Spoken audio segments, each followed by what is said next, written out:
Привет, это Костя Сан. Следующее видео. И это новинка сезона 25-26. Джонс Хоулер.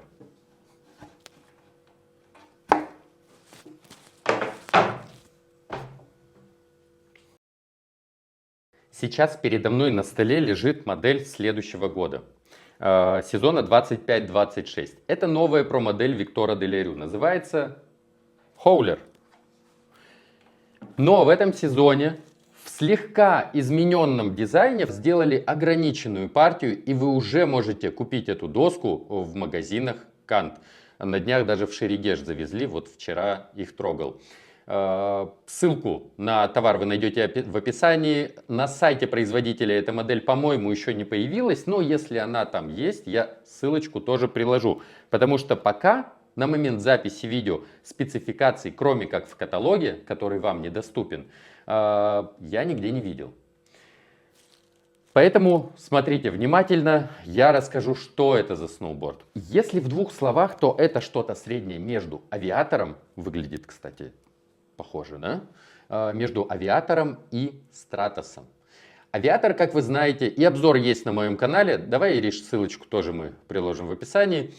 Авиатор — это Twin Directional Snowboard, то есть ширина носа и хвоста у авиатора одинаковая, но нос у авиатора после загиба объемнее, чем хвост. Здесь же вы видите направленный сноуборд. И вот это у него, мне кажется, от Стратоса. Ну, конечно, не все направленные сноуборды можно сравнивать со Стратосом, просто это доски в одном бренде. Я катался на всех трех, о которых идет речь. И поведение чем-то может отдаленно напоминать Стратос.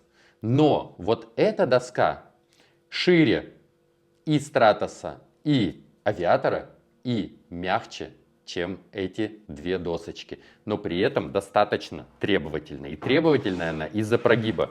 Вы посмотрите на это коромысло. Да сюда можно мизинец под доску засунуть.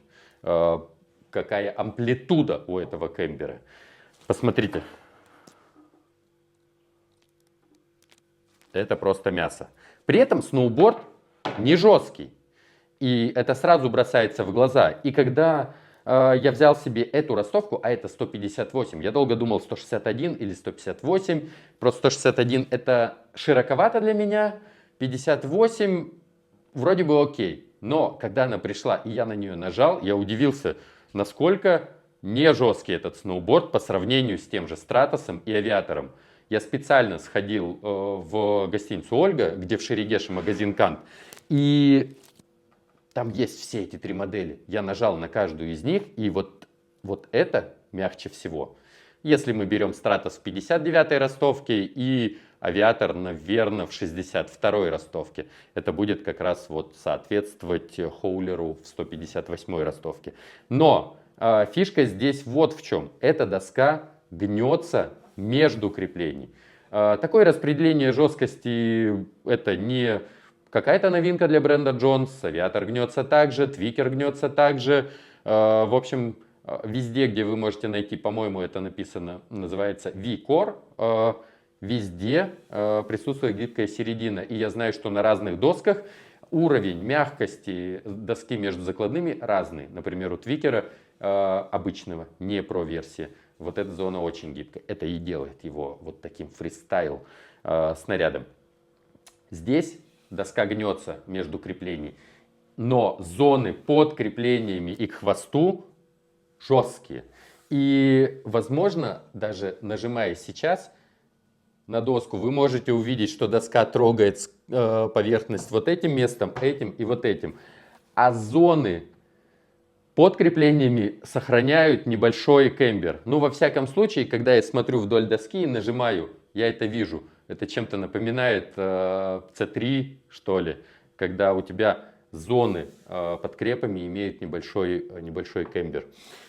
И вот это делает доску управляемой, но в то же время есть ощущение, прямо четкое ощущение, что сноуборд приклеивается к склону. Вы встаете, и все вот это начинает прижиматься к склону.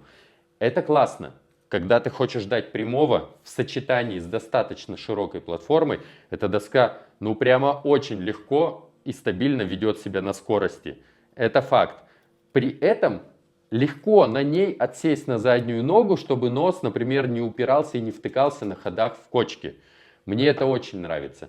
Плюс гибкая середина – это бонус на всплытие. Вы, конечно, уже заметили, что нос и хвост здесь загнуты, ну прям очень сильно. Так вот, они реагируют на снег классно, но доска гнется еще и здесь, как доски у Мервина с прогибом C3. Например, Соломон применяет в своих кемберах флэт-зону между креплениями, и когда нажимаешь на доску, как и здесь, доски гнутся между креплений, и у тебя плывет не только нос, у тебя весь сноуборд приобретает форму обратного прогиба, что ли. Плюс это все заряжает снаряд, и появляется щелчок из мягкого снега.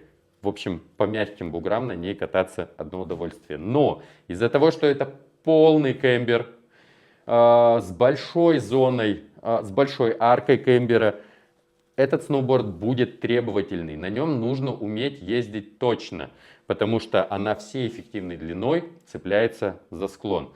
Конечно, здесь есть 3D-формы. На хвосте они минимальные, на носу больше. Это когда зоны, самые широкие зоны на носу и на хвосте слегка приподняты, чтобы сделать катание чуть мягче и снизить давление вот в этих местах, когда нос зарезается куда-то в повороте. Но Джонс со следующего сезона пошли дальше. И эта технология будет еще и на фронтире, как минимум. Сейчас я прямо наизусть не помню каталог, но смотрите, о чем речь. Последние 2 сантиметра, я думаю, вы видите эти блики, по периметру вот от этого места и вот до этого, они дополнительно приподняты.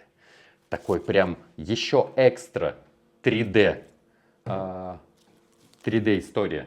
Чем-то напоминает мне сайдкик у Yes. Например, вы наверняка это видели в обзорах, есть шифтер.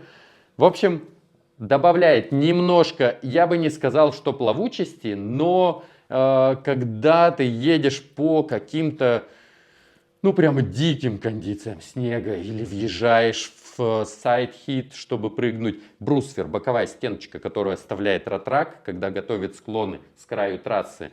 Прикольная штука, чтобы попрыгать с нее. Так вот, когда туда начинаешь заезжать, нос, на других досках, например, вы бы уже воткнулись туда, здесь эти заезды и вот такие ковыряния будут чуточку проще. Ну и, конечно, это дополняет 3D-форму, и в мягком снегу нос сквозь снег будет идти чуть легче. Но здесь я не думаю, что это какой-то прям супер плюс, потому что нос здесь загнут сильно. И в целом этот нос упирается в снег. Я заезжал туда. Но, может быть, дополнительные 3D истории на носу, они как раз дают возможность вот такому сильному загибу чуть легче идти сквозь толщу снега. В общем, это мои мысли. Мне предстоит еще покататься на этом сноуборде. Может быть, я сделаю какой-то апдейт к началу следующего сезона. А пока новая модель в линейке Jones Howler уже можно купить себе. Немного цифр. В каталоге заявлено, что ширина талии здесь 25,8, 25,7. Давайте посмотрим, что на самом деле. У досок Jones присутствует Magnet Traction, в общем, неровный кант, и мы будем мерить по самому широкому месту. Знаете, это 26 сантиметров, на 2-3 миллиметра больше, чем заявлено. Ширина хвоста. Это все 58-я ростовка. 29,3. Ширина носа 29,9. Просто, чтобы вы знали. Итак, это был Jones Howler, новая модель следующего сезона, которая доступна в ограниченной серии в эксклюзивном дизайне. Уже сейчас ссылку вы найдете в описании. Там же вы найдете всю информацию по промокоду. На самом деле мой промик запомнить не сложно. Это моя фамилия, Сан, на английском. Пользуйтесь, говорите на кассе, указывайте при оформлении интернет-заказа. А это универсал, готовый к любым скоростям, к фристайлу из-за его гибкой серединки, который плывет, более управляемый и комфортный, чем авиатор, который последние годы стал очень популярным. Возможно, и я в свое время приложил руку к его популярности. Но если вы смотрите на авиатор, то я вам рекомендую обратить внимание на эту доску. Потому что я не думаю, что кто-то из вас прям хотя бы пару раз в неделю с рельефа закидывается на пятачки. Если вы не знаете, о чем речь, то авиатор вам точно не нужен. Характер езды, как у авиатора, но комфортнее управление, лучше всплытие. Если сравнивать со Стратосом, то эта доска более цепкая и агрессивная. Стратос едет мягче, несмотря на то, что Стратос по факту чуть жестче. Ну, у Стратоса другое распределение жесткости. В общем, это что-то между авиатором и Стратосом. Кстати, вот эти рисунки, логотип и надпись, это не вырубка, это именно рисунок. То есть скользяк здесь одним полотном.